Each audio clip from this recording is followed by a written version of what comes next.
can't miss out on the love, those four things. The love. That spell out love. Yes. What were those four things? So the L is listen.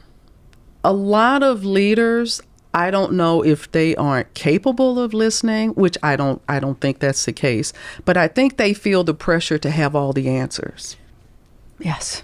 And so they don't listen to the boots on the ground. Well, he did the opposite. And again, I'm in sales, field sales. So every few months or so, he would come out and work with you for a day.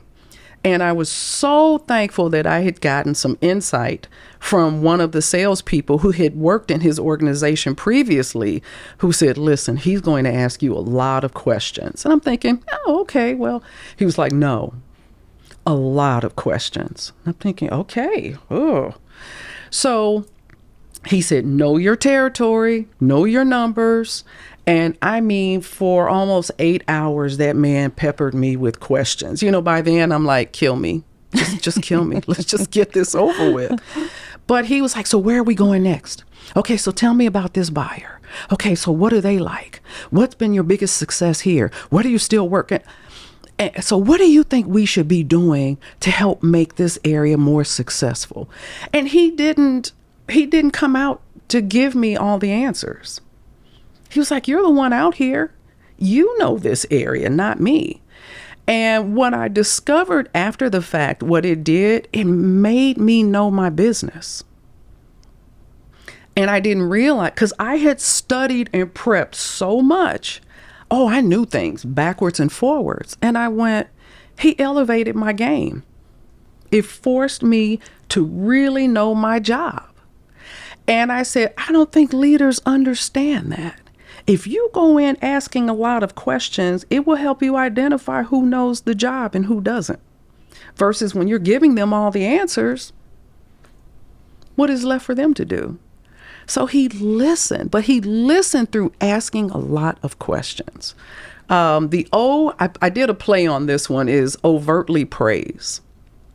He never took credit for anything. It was always us that did it. When we had our district meetings, there was time carved out to celebrate accomplishments for people. Every meeting. You know, when he came out to work with you, it was always, thank you for the work you're doing. And it wasn't like, oh yeah, thanks for all the work. It was, I appreciate you and what you're doing. Well, you know, that's that positive reinforcement. So what do you do when you're getting praise for doing a good job? You do even more of a good job. And that was what was so interesting when these people from other districts came out to work with us, because they're really, I don't know if they walked away with anything. We just executed the hell out of our instructions. Why? Because we wanted that attaboy and that attagirl. But it was that overtly praise. The V was he verbalized expectations. Like I mentioned a few minutes ago, we were very clear on the assignment. There were no ifs, ands, or buts about the areas that we were supposed to focus on. Distribution, pricing, shelving,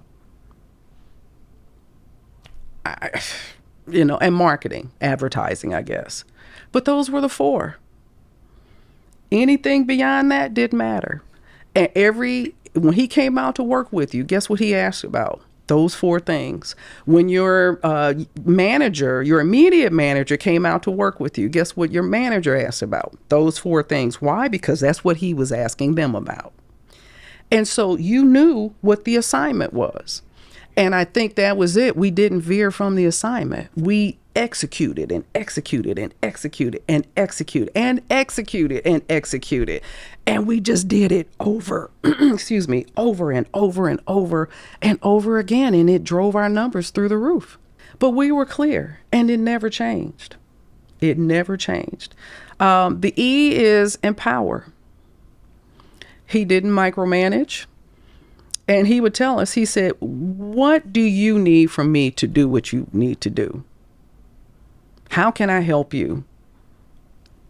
And so you knew you had to be thinking about that, because you could not answer him with, I don't know. He's like, you're out here all the time. How do you not know? And he was like, listen, you know what the needs are out here. You tell me what you need. And I remember one thing he said. He said, Bernie, my job is to fight to get you the resources you need to do your job. And if I'm not doing that, I'm not doing my job. And I've over the years thought, how many bosses almost do the opposite? They're trying to constrict the resources you need to effectively do your job. And I'm like, and you wonder why you're not getting the results you need.